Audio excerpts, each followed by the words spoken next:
On les a présentés déjà aux autorités sénégalaises électoraux avec qui, nos partenaires avec qui on a travaillé pendant tout ce processus d'observation.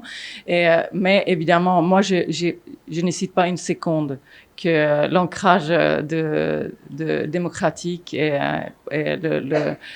comme on dit, l'engagement des nouveaux gouvernements est pleinement là pour la démocratie sénégalaise. Et s'il y aura un projet de mettre en œuvre des recommandations qui se figurent dans notre rapport final, évidemment, je pense que ce sera une bonne chose et que ça soit peu importe toutes les recommandations.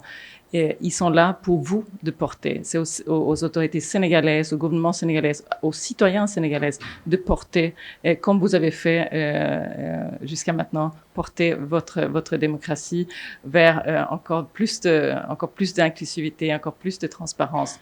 Donc moi, j'ai pas de doute et on va partager ça. On aura des tables rondes où il y aura toutes les les représentants du gouvernement, les représentants de la société civile, les médias, etc.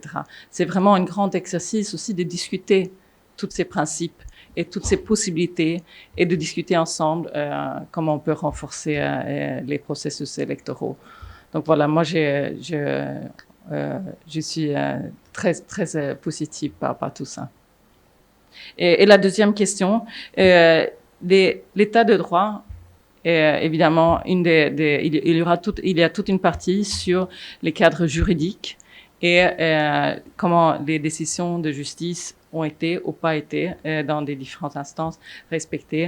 Et effectivement, on constate que le Sénégal est sorti de la crise par une décision du Conseil constitutionnel qui était dans ses pouvoirs de prendre la décision de remettre un calendrier électoral, mais que ça mériterait d'être aussi clarifié et codifié que le Conseil constitutionnel a ce pouvoir de prendre cette décision.